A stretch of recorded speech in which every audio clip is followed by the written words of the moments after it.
उलमाए ज़बील एहतराम, मुअज़्ज़ज़ सामईन किराम, इज़्ज़त माआब पर्दा नशी ख़वातीन इस्लाम, अस्सलामु अलैकुम वरहमतुल्लाहि बरकातुह। हज़रात, पहले मैं आपकी बेचैनी को दूर कर दूं कि ये ठाठे मारता हुआ गुलामाने गौसो ख्वाजा रज़ा का ये मजमा, ये इस बात के मुंतज़िर हैं कि पता नहीं बुलबुले बाग़े रज़ा शायर हिंदुस्तान जनाब असद इकबाल साहब आए हैं कि नहीं आए हैं, अल्लामा ज़िक्रुल्लाह साहब आए हैं कि नहीं आए हैं, या यूं ही सिर्फ पोस्टर में नाम दे दिया गया है। आप बखूबी जानते हैं कि जो जलसा कराते हैं वो कितनी मेहनतें करते हैं और कितनी मेहनतों के बाद फिर ये तमाम मजमा और ये लाइटें, ये पिंडाल, ये माइक, ये लाउड स्पीकर का इंतज़ाम हो पाता है। तो मैं ऐलान कर रहा हूँ मिंबरे रसूल से कि आप बिल्कुल इत्मीनान रखें, और उलमा हज़रात से भी कहूँगा इसमें कोई धोखा नहीं है। असद इकबाल साहब 8:30 बजे ट्रेन से बाहर आ चुके थे, वो उनको रिसीव कर लिया गया था जसेडी से, वो पहुंच गए होंगे या पहुंचने वाले होंगे कमरे में। अल्लामा ज़िक्रुल्लाह साहब वो भी कहीं 12 हाट की तरफ शायद किसी जाम में फंसे हुए हैं, वो भी बहुत जल्द तशरीफ लाने वाले हैं। शफीकुल्लाह चतुर्वेदी वो कमरा में आराम फरमा है। जितने भी आपने पोस्टरों में नाम मुलाहजा किया था वो तमाम के तमाम हजरात यके बाद दिगरे आपके सामने आते रहेंगे, आप उन्हें समाअत करते रहेंगे, मगर आप किसी को भी बेतवज्जुही के साथ न सुने। ये अफरा तफरी, ये शोर शराबा, ये हंगामा आहराई बिल्कुल बंद करें, इसलिए कि आप जानते हैं कि ये मजमा-ए रसूल है और ये मजमा ये सिर्फ और सिर्फ किसी दुनियादार के नाम पे नहीं आता बल्कि अहमद मुख्तार के नाम पे आया है। तो इसलिए जिस पैगंबर की मोहब्बत में आप आए हैं, आपको मैं उस पैगंबर का वास्ता देता हूं कि आपके सामने कोई भी खतीब हो, कोई भी शायर हो, आप तवज्जो दें, इसलिए कि जब आपकी तवज्जो हटेगी, एक तो अल्लाह के रसूल ने फरमाया कि जिस महफिल में लोग बेतवज्जुही के शिकार हो जाते हैं अल्लाह उस महफिल की बरकतों को उठा लेता है। तो इसलिए आप हजरात बिल्कुल तवज्जो के साथ सुने। अल्हम्दुलिल्लाह अल्हम्दुलिल्लाहिल्लज़ी ज़य्यना नबिय्यिना बिहबीबिहिल मुस्तफ़ा व मन्ना अलल मुअमिनीना बिनबिय्यिहिल मुज्तबा वस्सलातु वस्सलामु अला सय्यिदिना मुहम्मदिन खैरिल वरा व अला आलिहि व अस्हाबिहिन नुजुबा इला यौमिल जज़ा। अम्मा बाद फ़अऊज़ु बिल्लाहि मिनश शैतानिर रजीम, बिस्मिल्लाहिर रहमानिर रहीम। लक़द काना लकुम फ़ी रसूलिल्लाहि उस्वतुन हसना। सदक़ल्लाहुल अज़ीम व बल्लग़ना रसूलुहुन नबियुल अमीनुल करीम। अल्लामा काजी इयाज़ रहमतुल्लाहि ताला अलैह शिफा शरीफ में फरमाते हैं कि वालम अन्ना हुर्मतन नबी सल्लल्लाहु ताला अलैहि वसल्लम बादा मौतिही व तौक़ीरिही व ताज़ीमिही लाज़िमुन व ज़ालिका इंदा ज़िक्रिही व ज़िक्रा हदीसिही व सिमाए इस्मिही व सुन्नतिही वो सीरत ही सल्लल्लाहु ताला अलैहि वसल्लम। अल्लामा इमाम काजी इयाज़ फरमाते हैं कि हुजूर सल्लल्लाहु ताला अलैहि वसल्लम की ताज़ीम, हुजूर की तकरीम, हुजूर की तौक़ीर जिस तरह हयाते ज़ाहिरी में लाजिम और ज़रूरी थी, उसी तरह हुजूर के पर्दा फरमाने के बाद भी हुजूर की ताज़ीम, हुजूर की हदीस की ताज़ीम, हुजूर की सुन्नत की ताज़ीम और हुजूर के नामे मुबारक की ताज़ीम और हुजूर की सीरत की ताज़ीम ज़रूरी और लाजिम है। तो हजरात, हमें बिल्कुल पैगंबर आदम सल्लल्लाहु ताला अलैहि वसल्लम का फरमान बिल्कुल अदब के दायरे में सुनना चाहिए, इसलिए कि आज आप बखूबी जानते हैं कि ये ठाटे मारता हुआ मजमा, ये गौसो ख्वाजा के दीवाने, ये तमाम के तमाम इस ठंडक के मौसम में अपने बिस्तर को छोड़ के, अपने आराम गाहों को छोड़ के कई किलोमीटर के अंदर से वो आए हुए हैं और तमाम मसाफत को तय करते हुए इस ठंडक के मौसम में जमा हुए, सिर्फ और सिर्फ इसलिए कि पैगंबर आज़म की कुछ हदीस सुनने को मिल जाए और बुजुर्गान दीन के फरामीन कुछ सुनने को मिल जाए। तो सुनने के बाद मैं उसे अपने जहन के दरीचे में बसा लूं और उसको अमली जिंदगी का जामा पहना दूं। और सुन मेरे नौजवान, जब हम अगर किसी जलसे में जाकर पैगंबर आज़म की बातों को सुनेंगे और हुजूर के फरमान को सुनेंगे, अगर हमने 100 बातें सुनी, अगर एक पर भी अमल कर लिया और अल्लाह ने कबूल फरमा लिया तो हमारी दुनिया भी कामयाब है और हमारी आखिरत भी कामयाब है। तो जरा आप मिलके एक मर्तबा बोलिए सुभान अल्लाह या रसूल अल्लाह। चेहरे पे मलके रोज़े सरकार का नमक, उलमा की तवज्जो चाहेंगे, चेहरे पे मलके रोज़े सरकार का नमक कुछ और बढ़ गया है गुनहगार का नमक, कुछ और बढ़ गया है गुनहगार का नमक। और हर जख्म पे बिलाल कहते थे ये झूम कर, हर जख्म पे बिलाल कहते थे ये झूम कर, ये जख्म तो है लज्जते इजहार का नमक, ये जख्म तो है लज्जते इजहार का नमक। और मैदाने जंगे बद्र में ये मानना पड़ा, मैदाने जंगे बद्र में ये मानना पड़ा, अरे लकड़ी तोड़ देती है तलवार का नमक, लकड़ी तोड़ देती है तलवार का नमक। और रिजवा भूल जाएगा हूरों का हुस्न भी, रिजवा भूल जाएगा हूरों का हुस्न भी जब देखेगा नबी के वफादार का नमक, जब देखेगा नबी के वफादार का नमक। और अपना हो पराया हो या के हो कोई, अपना हो पराया हो या के हो खा कोई, अरे खाते हैं सब मेरे सरकार का नमक, खाते हैं सब मेरे सरकार का नमक। हजरात, आइए सबसे पहले एक मर्तबा बारगाहे रिसालत माम में झूम कर दो दे पाक की डाली पेश करें और पढ़ें बावाज़े बुलंद अल्लाहुम्मा सल्ली अला सय्यदना शफीना व मौलाना मुहम्मदिन बारिक वसल्लिम सलातों व सलाम अलैका या रसूल अल्लाह या हबीब अल्लाह सल्लल्लाहु ताला अलैहि वसल्लम। हजरात, अल्लाह तबारका व तआला कुरान अजीम में इरशाद फरमाता है, लक़द काना लकुम फी रसूलिल्लाहि उस्वतुन हसना। अभी आप मुझसे पेशतर खतीब शहीद हजरत मौलाना मोहम्मद फ़ारूक अहमद साहब किबला से बेहतरीन और मुदल्लल मिलादुन नबी पर आपने खिताब समात किया। मैं चाहता हूँ कि हुजूर सरवरे कायनात की कुछ सीरत को बयान किया जाए। आपने जो अपनी उम्मत को पैगाम दिया है, क्या क्या पैगाम है मुस्तफ़ा जाने रहमत की।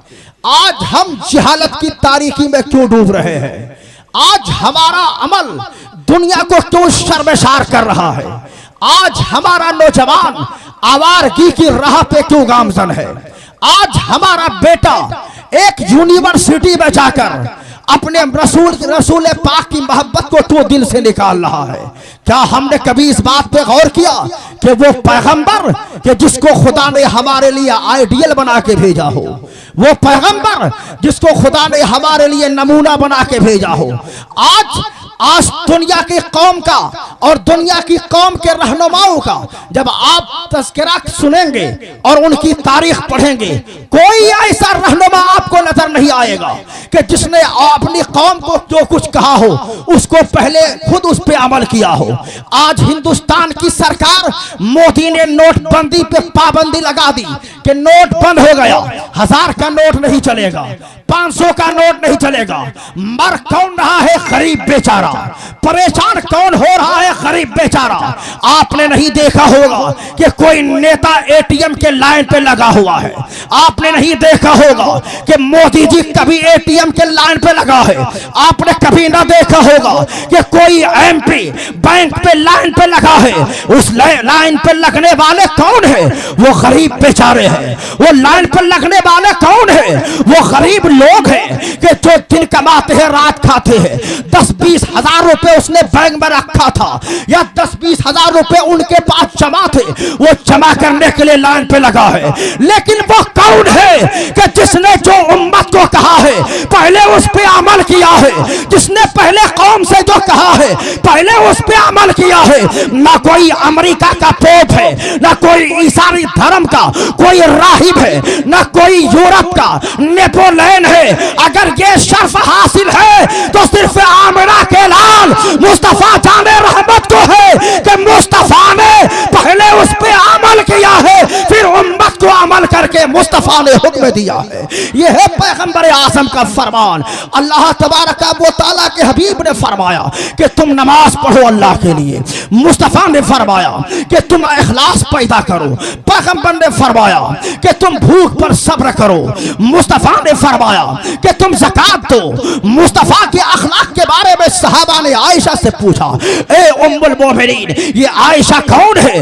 ये बिस्तरे नबूवत पे सोने वाली वो रफीक़े मुस्तफा जो हज़रत खदीजा के बाद सबसे ज्यादा अगर मुस्तफा की कोई महबूबा सौजा है वो हज़रत आयशा है।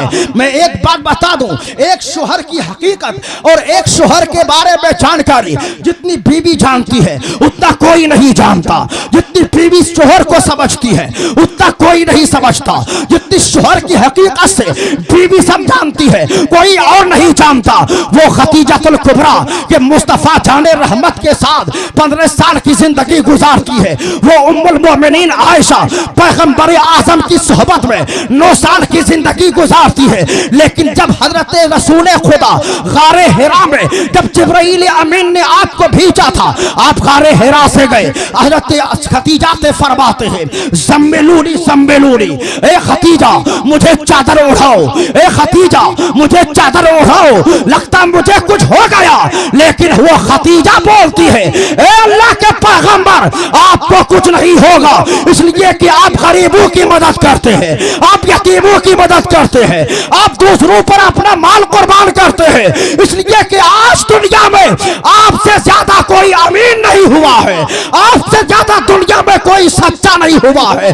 अल्लाह आपके साथ जो करेगा वो बेहतर ही फरमाएगा। एक बीवी बोलती है, एक हजरत आयशा से किसी ने पूछा था, ए आयशा आप बताइए हुजूर के अखलाक कैसे थे? ये सहाबा पूछ रहे हैं। हजरत आयशा जवाब देती है, क्या मैं हुजूर का अखलाक बयान करूं? अरे हुजूर का अखलाक तो सरापा कुरान मुकद्दस है। बिस्मिल्लाह के बाद से लेकर वन्नास के सीन तक मुस्तफा का अखलाक ही अखलाक है। हजरत आयशा खुद फरमाती है। अब आओ जरा मैं बताता हूं, पैगंबर ने फरमाया कि तुम नमाज पढ़ो, लेकिन वो मुस्तफा कितनी नमाज पढ़ रहे हैं? उम्मत को हुक्म दिया कि 5 वक्त की नमाज तुम पर फर्ज है, मगर वो खुद मुस्तफा है जो 8 वक्त की नमाज अदा कर रहे हैं। पैगंबर तहज्जुद की नमाज भी पढ़ रहे हैं, सुबह की नमाज फजर भी अदा कर रहे हैं, अशराक की नमाज भी अदा कर रहे हैं, चाश्त की नमाज भी अदा कर रहे हैं, जुहर की नमाज भी अदा कर रहे हैं, असर की नमाज भी अदा कर रहे हैं, मगरिब की नमाज भी अदा कर रहे हैं, इशा की नमाज भी अदा कर रहे हैं। वो पैगंबर जो अपनी उम्मत को हुक्म दे रहे हैं कि 5 वक्त की नमाज तुम पर फर्ज है, मगर वो मुस्तफा सबसे पहले 8 वक्त की नमाज पढ़ के उम्मत को बता रहे हैं कि सल्लू कमा रही तुम नमाज कैसे पढ़ोगे, जैसे मैं पढ़ता हूं वैसे ही तुम नमाज पढ़ा करो। पैगंबर आज़म ने फरमाया कि तुम पर ज़कात फर्ज है, मगर वो मुस्तफा है। अल्लाह अकबर। पैगंबर आज़म ने कहा वो मुस्तफा जान रहमत है।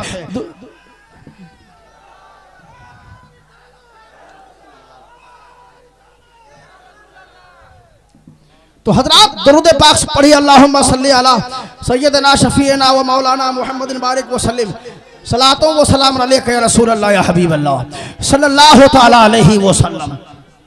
तो हजरात वो मुस्तफ़ा जाने रहमत सल्लल्लाहु ताला अलैहि वसल्लम, एक सहाबी आता है, अर्ज करता है आका मैं कैदी से भूखा हूँ, दामन उठाता है और सहाबी के, आप मेरे तरफ देखिए, सहाबी के पेट में पत्थर बंधा है। खतीब हिंदुस्तान हजरत अल्लामा शफीकुल्लाह चतुर्वेदी साहब आ गए और इंशाअल्लाह असद इकबाल भी आने ही वाले होंगे। आप सुने मेरी बात, आज दुनिया का कौन ऐसा लीडर है और दुनिया का कौन ऐसा रहनुमा है जो मुस्तफ़ा जाने रहमत की मिसाल पेश कर सके। एक सहाबी अर्ज करता है आका मैं भूखा हूं, दामन उठा के सहाबी ने दिखाया, उस सहाबी के पेट पे एक पत्थर बंधा हुआ है, मगर वो मुस्तफा जब दामन उठा के सहाबी को दिखाते हैं तो मुस्तफा के शिकम पे 2 पत्थर बंधे हुए हैं। ये है पैगंबर आज़म। आज हम लोग क्या, अगर कोई समाज का प्रधान बन जाए, कोई समाज का मुखिया बन जाए, कोई समाज का एमएलए बन जाए, तो एमएलए सोचता है मेरा बेटा अगर जुर्म करे तो हम उसे सजा ना दें। एक गरीब की बेटी किसी से अगर मजाक कर ले, उसकी इज्जत को लोग उछाल देते हैं, उसकी पगड़ी को उछाल देते हैं। एक गरीब का बेटा अगर किसी जुर्म करे तो सारे मालदार लोग मिलके उसे दबाने की कोशिश करते हैं, उसे सजा देने की कोशिश करते हैं। ये कौन सा इंसाफ है समाज का? अगर तुमको खुदा ने इज्जत दी है, समाज का प्रधान तुझे बनाया गया है, इलाके का एमपी तुझे बनाया गया है, तू रिश्वत लेकर किसी का फैसला ना कर, तू रिश्वत लेकर किसी का मामला थाना से ना बनना किया कर। इसलिए हज़रत इब्ने अब्बास फरमाते हैं कि जो किसी मुसलमान के काम में आ जाए तो 10 साल के एतकाफ से बेहतर है। अल्लाह अकबर। यह है इब्ने अब्बास का फरमान। मगर आज का हमारा मुखिया, आज का हमारा एमएलए, आज का हमारा एमपी, मुखिया गरीब का खून चूसता है, 10 किलो अनाज आता है उसे 5 किलो देता है। अगर एक मालदार आदमी है वो देखता है सारा तेल इसको दे दो, एक गरीब का आधा लीटर तेल कम करके उस मालदार को देता है, एक गरीब का 5 किलो अनाज कम करके उस मालदार को देता है। मैं कहता हूँ ए इलाके के प्रधान सुनो, ए मुखिया सुनो, अगर तुम मुस्तफा का कलमा पढ़ने वाला हो, किसी गरीब का हक ना मारना। पैगंबर ने कहा है अपना इज्जत की बुनियाद पे फैसला न कर, शरीयत की रोशनी में फैसला किया कर। अपना इज्जत की बुनियाद पे तो हुक्म नाजिल मत कर, शरीयत की बुनियाद पे तो हुक्म नाजिल कर। इंसान आज तेरे सर पे कितने खतरात के बादल मंडरा रहे हैं, क्या तुमने कभी गौर किया? आज हमारा नौजवान क्या करता है? असद इकबाल जैसा शायर आता है, नाज शरीफ सुनता है और उठ के खड़ा हो गया, चाय के होटल में गया और चाय पीने लगा। अख्तर परवाज जैसा शायर आया और सुना नात शरीफ और चलते बना। आज तुम देखते हो जमाने की हालात कैसे है। कभी कमलेश तिवारी जैसा लुच्चा बोलता है कि पैगंबर आज़म माशाअल्लाह वो नफ्स परस्त है। मैं कहूंगा एक कमलेश तिवारी लुच्चा, मुस्तफा जैसा कोई दुनिया में तू आदिल दिखा दे। पैगंबर आज़म जब दुनिया मुस्तफा के कदमों का, दुनिया का हुस्न तवाफ कर रहा था और वो हरीमे नूर मुस्तफा के जमाल का बोझे ले रहा था, उस वक्त 25 साल जिंदगी में मुस्तफा ने खदीजा से शादी करके कयामत तक के लिए उम्मुल मोमिनीन बना दिया।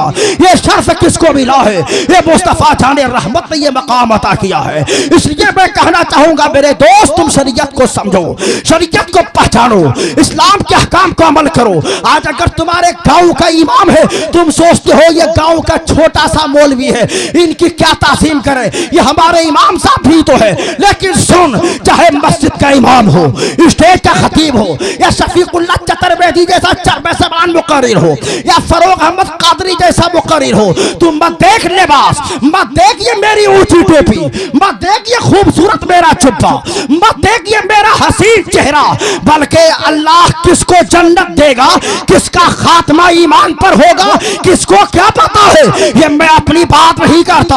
हज़रत सुफियान सौरी अल्लाह के बहुत बड़े जलीलुल कद्र वली भी है, बहुत बड़े मुहद्दिस भी है, बहुत बड़े फकीह भी है, बहुत बड़े आलिम भी है, बहुत बड़े जाहिद भी है, बहुत बड़े रियासी भी है, बहुत बड़े नमाजी भी है।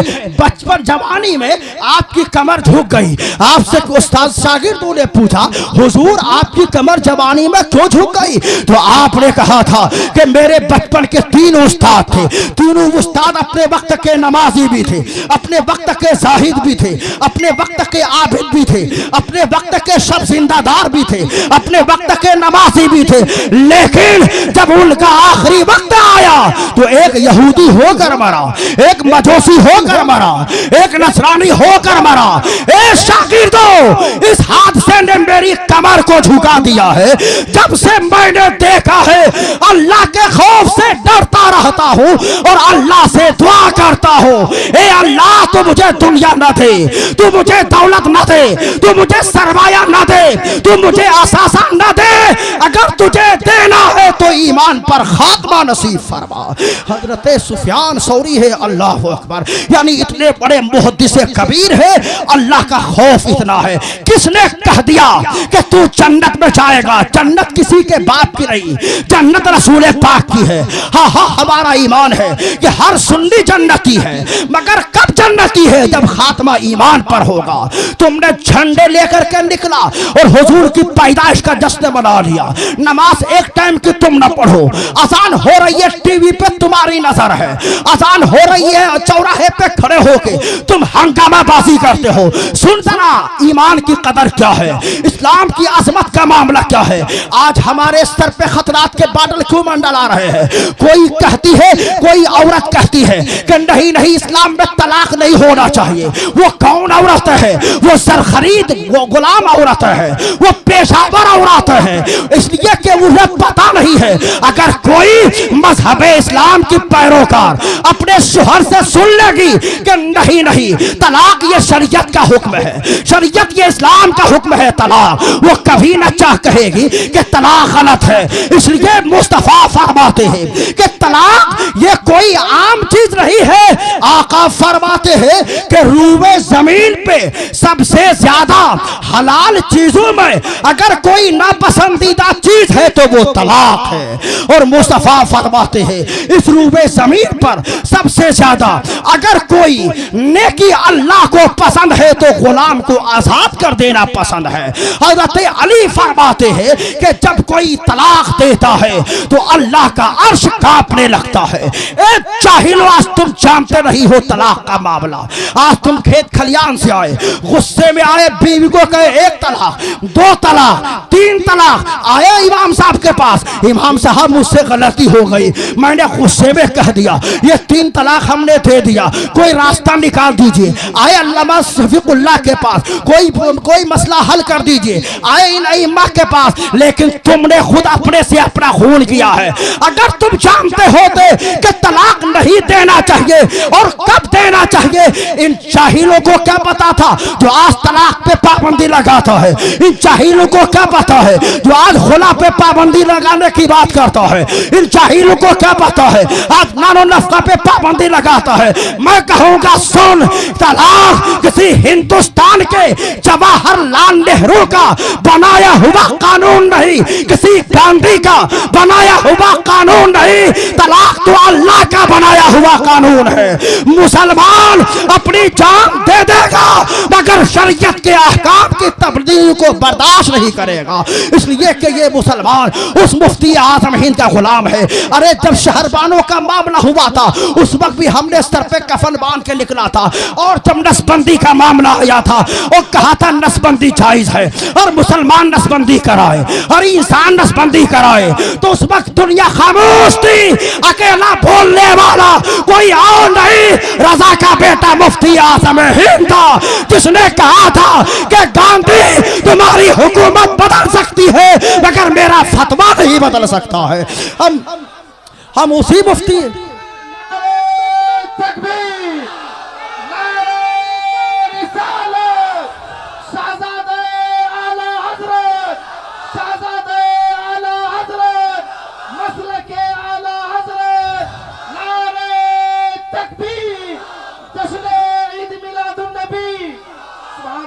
इसलिए हमें जानना चाहिए तलाक का मसला। पैगंबर क्या फरमाते कुरान पाक में, सुनो लो जवानों, तुम अपनी जिंदगी पर मातम करो कि तुम जिंदगी भर जलसा सुनते सुनते गुजार दिए, तुम्हें नमाज के मसाइल का पता नहीं, जिंदगी तुमने गुजार दी जलसा सुनते सुनते, मगर तुम्हें यही ढंग नहीं कि माँ बाप का एहतराम कैसा करना चाहिए, उलमा का एहतराम कैसा करना चाहिए। जबकि मुस्तफ़ा फरमाते हैं यस्तगफिरु लिल आलिमी मा फिस समावाति वल अर्द, जमीन व आसमान में कोई ऐसी चीज नहीं जो आलिम के लिए दुआ ना करती हो। अरे जमीन व आसमान की हर चीज उलमा के लिए दुआ करे। और अल्लाह फरमाता है कि सुनो सुनो, कुल हल यस्तविल लज़ीना यालमूना वल लज़ीना ला यालमून। ए महबूब आप फरमा दीजिए कि पढ़े लिखे और बेपढ़े लिखे बराबर नहीं हो सकते। तुमने इसे अपनी तरक्का से समझ लिया, इसलिए मैं कहता हूँ सुन, उलमा की खिदमत कर, आइम्मा की कदर कर, इसे अपने सर का ताज बना। और मुस्तफा फरमाते हैं कि जो कौम अपने उलमा को भूल जाती है वो कौम दुनिया में जलीलो खार हो जाती है। इसलिए तू अपने उलमा का मत भूल। आज हमारे पंचायत का मुखिया इंसाफ करता है मुंह देख के, हमारे मोहल्ले का अमीर फैसला करता है सर देख के, हमारे गांव का मालदार जमींदार इंसाफ करता है टोपी देख के और चेहरा देख के। ये पैसा वाला आदमी है, उसका बेटा कत्ल कर दे तो उसको बरियो सिम्बा कर दे।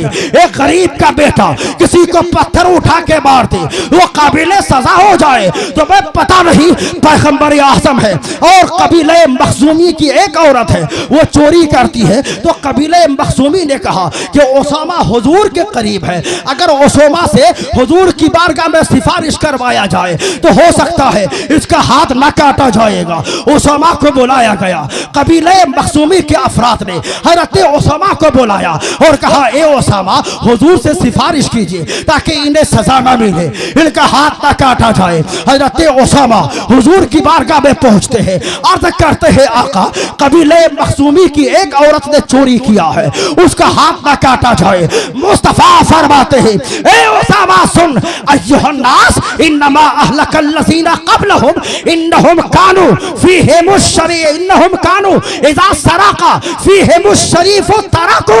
ए ओसामा अगले वाले लोग इसीलिए हलाक हो गए कि जब उनमें का कोई मालदार चोरी करता था, उनमें का कोई ताकतवर जुर्म करता था, उनमें का कोई जमींदार जुर्म करता था, ये लोग उन्हें छोड़ देते थे। वो इज़ा सराका जब कोई गरीब आदमी, जब कोई नातबा आदमी, जब कोई कमजोर आदमी अगर चोरी करता, अकामू अलैहिल हद, उस पे हद जारी करते। अय्यमुल्लाह लौ अन्ना फातिमा बिन्ता मुहम्मदिन सराकत लाकत्ता तो यदाहा। ए ओसामा सुन, इस मामले में कोई रियायत नहीं, वो तो कबीले मखजूमी की औरत है। अगर मेरी बेटी फातिमा भी चोरी करेगी तो मैं मोहम्मद उसका हाथ काट लूंगा। अल्लाह अकबर। ये है मुस्तफा जाने रहमत का फैसला, ये है पैगंबर आज़म की जिंदगी नमूने अमल। आज हम मुस्तफा जाने रहमत जैसा रहबर, पैगंबर आज़म जैसा रहनुमा, मुस्तफा जाने रहमत जैसा रुश्द व हिदायत का वो नूर मुजस्सम, आज हम मुस्तफा जाने रहमत को तरीके को छोड़ के आज हम किसे देखते हैं? कभी अमिताभ को, कभी शाहरुख खान को, कभी सलमान खान को। मैं कहूंगा नादान, तेरी सोच गलत है। मुस्तफा का फरमान सुन, अगर तेरी बीवी में तुझमें न बात बनती है, दोनों में इख्तलाफ होता है, दोनों में झगड़े होते हैं, बात नहीं बनती है, तू भी 10 आदमी को बोला, वो भी अपने मौके से 10 आदमी को बुलाए और बुलाने के बाद फैसला करे, उसमें बात बनाने की कोशिश कर। अगर बात ना बने तो फिर उससे बिस्तर अलग कर, ख्वाबगाह अलग कर, उससे भी बात ना बने तो मुस्तफा फरमाते हैं कि सुन सुन, अगर बात नहीं बनती है तो एक तलाक दो 1 महीने में, उस पर भी काब हालत हैज में हो तो ना दो, इसलिए कि हालत हैज में तलाक हो जाएगी मगर देना गुनाह है। मुस्तफा फरमाते हैं हालत हैज में ना दो, जब वो तोहर से हो, जब वो पाक हो, और उस तोहर में जबकि तुमने उससे कुर्बत हासिल नहीं की है, सोहबत नहीं की है, उसमें तलाक दो। इसलिए कि अगर तुमने कुर्बत हासिल की है तो हो सकता है कि तुम्हारे नुतफे से बच्चा करार हो जाए, तो अब उसकी इद्दत 3 महीने नहीं होगी, सीधा वसे हमल होगा, चाहे 9 महीने में बच्चा जाने या 8 महीने में बच्चा बने जने या 11 महीने में बच्चा जाने, जब बच्चा जनेगी तब उसकी इद्दत पूरी होगी। मुस्तफा फरमाते हैं कि मैं दुनिया में किसी जान को तकलीफ देने के लिए नहीं आया, दुनिया से तकलीफ का बोझ उठाने के लिए आया हो। यह है पैगंबर आज़म का फरमान। मुस्तफा फरमाते हैं कि सुन सुन, तू तलाक मत देना। पहली बात, तलाक कोई मामूली चीज नहीं है, तलाक से अल्लाह का अर्श कांपने लगता है, इसलिए ए नौजवान तू तलाक मत देना अपनी बीवी को। और हुजूर फरमाते हैं कि जब कोई अपनी बीवी की बद अखलाकी पर सब्र करेगा, अल्लाह कयामत के दिन उसे हज़रत अय्यूब के सब्र के बराबर सवाब अता फरमाएगा। जो लोग कहते हैं कि ये तलाक का कानून उठा लिया जाए, मैं कहूँगा नादान, तुझे शरीयत की हिकमत का पता नहीं है, मसलहत शरीयत का अंदाजा नहीं है। इस्लाम ने जो तलाक को रखा, क्यों रखा है? कितने नौजवान हैं उसके अंदर कुव्वत मर्दांगी नहीं होती है, वो बेचारा देखने में मर्द तो लगता है मगर कुव्वत मर्दांगी से खाली है। अब वो बेशरम के मारे न माँ को बता सकता है न बाप को बता सकता है। अब वो जवान हो गया, माँ बाप ने शादी करा दी, अब शादी के बाद उसके पास बीवी आ गई, वो बीवी के करीब हुआ तो पता चला अब वो जिमा के काबिल नहीं है, सोहबत के काबिल नहीं है, वो नामर्द निकला है, अब वो सोहबत के काबिल नहीं। अब वो औरत घुट घुट के जिंदगी नहीं गुजारेगी, वो दूसरा दरवाजा देखेगी, वो दूसरे के दरवाजे को खटखटाएगी, इसलिए कि अल्लाह ने उसके अंदर भी लज्जत एहसास रखा है, अल्लाह ने उसके अंदर भी एहसास जज्बात रखा है। तब उसके एहसास जागेंगे, उसकी लज्जत जागेगी, तब शोहर से काम ना होगा, दूसरों का दरवाजा खटखटाएगी। अगर तलाक ना हो वो ज़ना करेगी, तो इस्लाम ने तलाक का हुक्म नाफिज करके सारी कौम की बेटियों को ज़ना जैसे गुनाह से बचा लिया है मुस्तफा ने। तो हजरात, इसलिए इस्लाम में तलाक का कानून है, मगर समझते नहीं है ये लोग। ये कभी इस्लाम पर हमला, कभी फरामीन रसूल पर हमला, कभी बुर्का पर हमला, कभी तादुद अस्वात पर हमला। मैं कहूँगा अंदाज़ तुझे पता नहीं है शरीयत की बारीकियां, इसलिए इस्लाम के बेटों सुनो, जिला बाका के जियाले नौजवानों सुनो, तुम कहीं भी जाओ ज्यादा से ज्यादा तकरीर सुनने की कोशिश कर, मसाइल को याद रखने की कोशिश कर, सीरत नबविया को याद रखने की कोशिश कर। इसलिए कि आला हजरत फतावा रज़विया में फरमाते हैं कि अगर अल्लाह के रसूल ने फरमाया कि अगर तुम्हारी एक बात किसी ने सुन ली और उस पर अमल कर लिया तो तुम्हारे लिए तमाम रूबे जमीन की सल्तनत से बेहतर है। तो हजरात, हमें चाहिए हम ज्यादा से ज्यादा इस्लाम की बातें सुने और अल्लाह उसके रसूल के फरमान पर अमल करें। अल्लाह फरमाता है कि लक़द कान लकुम फी रसूलिल्लाहि उस्वतुन हसना, मैंने अपने रसूल की जिंदगी तुम्हारे लिए नमूने अमल बनाया है।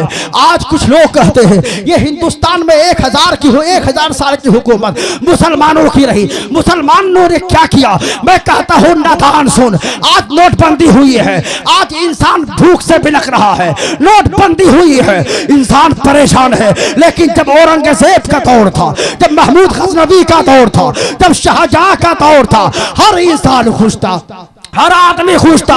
यही वो हमारी हुकूमत थी कि हम पूरी दुनिया में हिंदुस्तान सोने की चिड़िया से याद किया जाता था। और हमने कैसा फैसला किया है, आज तासुब की नजर से हमें देखा जाता है, लेकिन हम थे वो, हमारा बादशाह औरंगजेब था कि जब बनारस की पंडित की बेटी, जब वो शकुंतला आई थी हजरत औरंगजेब के पास, ए बादशाह, हमारी इज्जत पे हमला होने वाला है, हमारी नामूस पे हमला करने वाला है, है, मैं आपसे फैसला करने आया हूँ। वो औरंगजेब न देखा जात, वो औरंगजेब न देखा मजहब, वो औरंगजेब न देखा मिल्लत, वो एक हिंदुनी की बेटी का फैसला करने के लिए औरंगजेब दिल्ली से चलकर बनारस में आए।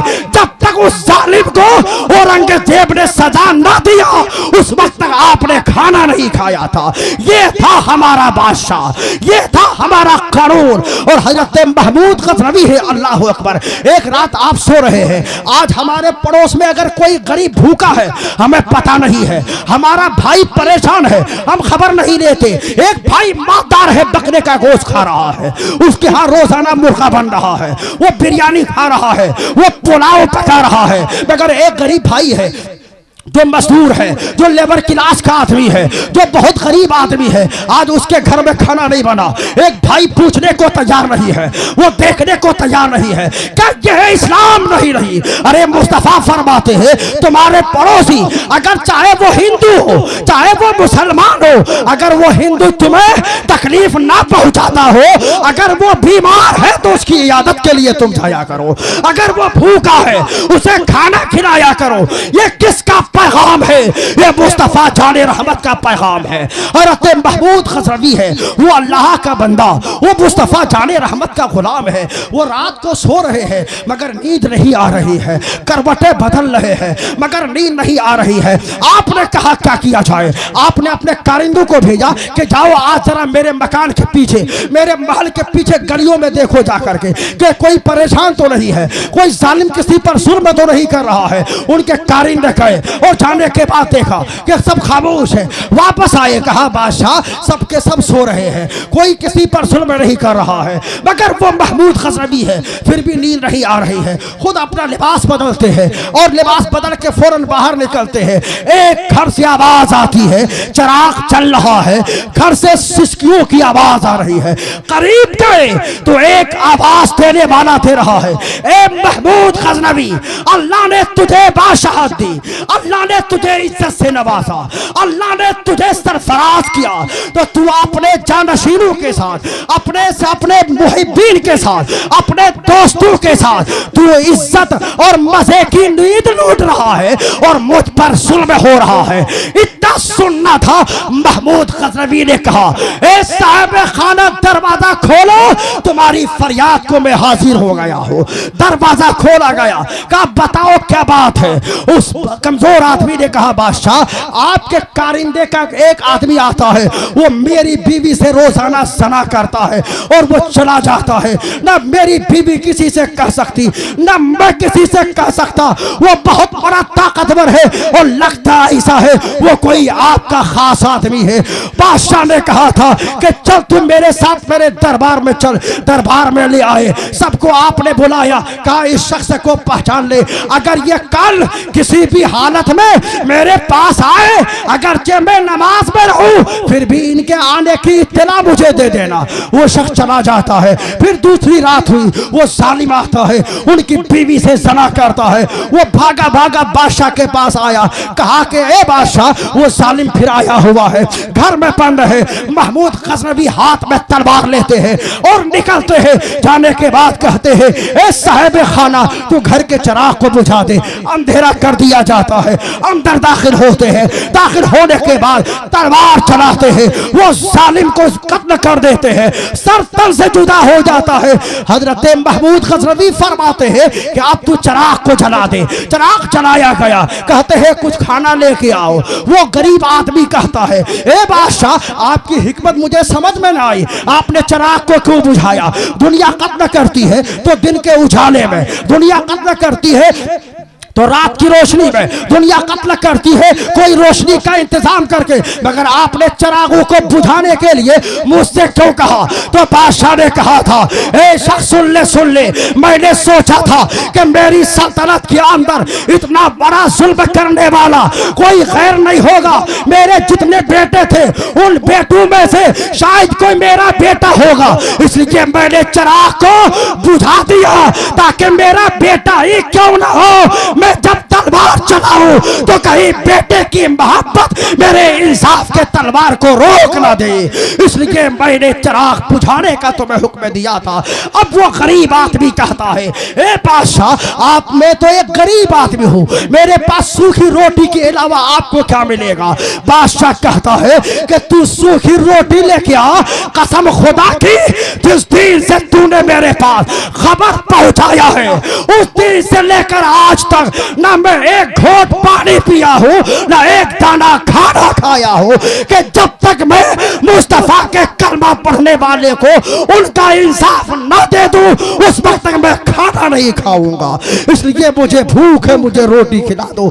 यह है मुसलमानों का इंसाफ, ये पैगंबर आजम के गुलामों का फैसला। इसलिए मैं कहूंगा, ए इस्लाम के दीवारों, तुम जलसे में जाया करो, मुस्तफा का फरमान सुना कर सिर्फ शोरा की नात गुई और लतीफे बाजी सुनने के बाद तू अश अश ना कर। अल्लाह तुझसे भी मैदान महशर में पूछेगा, तू है किस ख्याल में? तू सोचता है कि आज अल्लाह ने हमें आजाद छोड़ दिया? नहीं नहीं, अल्लाह जब पकड़ने पे आता है तो नमरूद जैसे जालिम बादशाह को एक मच्छर के जरिए से हलाक फरमा देता है, और जब वो करम करने पर आता है तो अपने महबूब को मकड़ी का जाला तान कर बचा लेता है। वो खुदा तुमसे पूछेगा भी, तुमसे हिसाब भी लेगा। क्या तुमने कभी गौर न किया? अलम नुत्फतो मिन मनी की युमना, अल्लाह फरमाता कुरान पाक में कि तुम एक क्या थे, एक नापाक पानी के कतरा हो। अगर वो कतरा तुम्हारे जिस्म में लग जाए तुम्हारा जिस्म नापाक हो जाएगा, तुम्हारे कपड़े में लग जाए वो कपड़ा नापाक हो जाएगा। मगर उसी एक कतरे से अल्लाह ने तुम्हारे कदेराना बनाया, उसी एक कतरे से अल्लाह ने तुम्हारी गजाली आंखें बनाई, उसी एक कतरे से अल्लाह ने शर्मा देने वाले तुम्हारे रुखसार गुलाब जैसे रुखसार बनाए, उसी एक कतरे से अल्लाह ने हम सबके हाथ बनाए, उसी एक कतरे से अल्लाह ने हमारे लंबे पैर बनाए, मजबूत टांगे बनाई। अरे जो परवरदिगार, जब वही एक मनी का कतरा जब औरत के रहम में पहुंचता है, रहम का मुंह पर हो जाता है, उसमें तारीकी ही तारीकी है, उसमें अंधेरा ही अंधेरा है, उसमें जुल्मत ही जुल्मत है, उसमें अंधेरा ही अंधेरा है। मगर वो रब है, कितना मेहरबान है, कितना करीम है, ना वह तारीकी मार सकती है ना जुल्मत मार सकती है। इंसान परवरिश पा रहा है, 9 महीने माँ के पेट में जिंदा रखता है, वो रब फरमाता है, ए बंदा, जब मैं तुझे बगैर हवा के, बगैर पानी के, बगैर ग़िज़ा के माँ के पेट में तुम्हें 9 महीने तक मैं जिंदा रखना जानता हूँ तो मरने के बाद तुम्हारा हिसाब भी लेना जानता हूँ। इसलिए तू अल्लाह की पकड़ से गाफिल न रहा, अल्लाह को याद किया कर। मुस्तफ़ा जाने रहमत की जिंदगी को अपनी जिंदगी का आइडियल बना, मुस्तफ़ा जाने रहमत की जिंदगी को अपनी जिंदगी के लिए नमूने अमल बनाओ। लक़द काना लकुम फ़ी रसूलिल्लाहि उसवतुन हसना, तहकीक के अब तुम्हारे लिए तुम्हारे रसूल की जिंदगी बेहतरीन नमूना है। परवरदिगार आलम की बारगाह में दुआ है कि मौला ताला हम सबको ज्यादा से ज्यादा हुस्ने अमल की तौफीक अता फरमाए। आमीन। अस्तगफिरुल्लाह रब्बी मिन कुल्लि ज़ंबि व अतूबु इलैह। अस्सलामु अलैकुम व रहमतुल्लाह।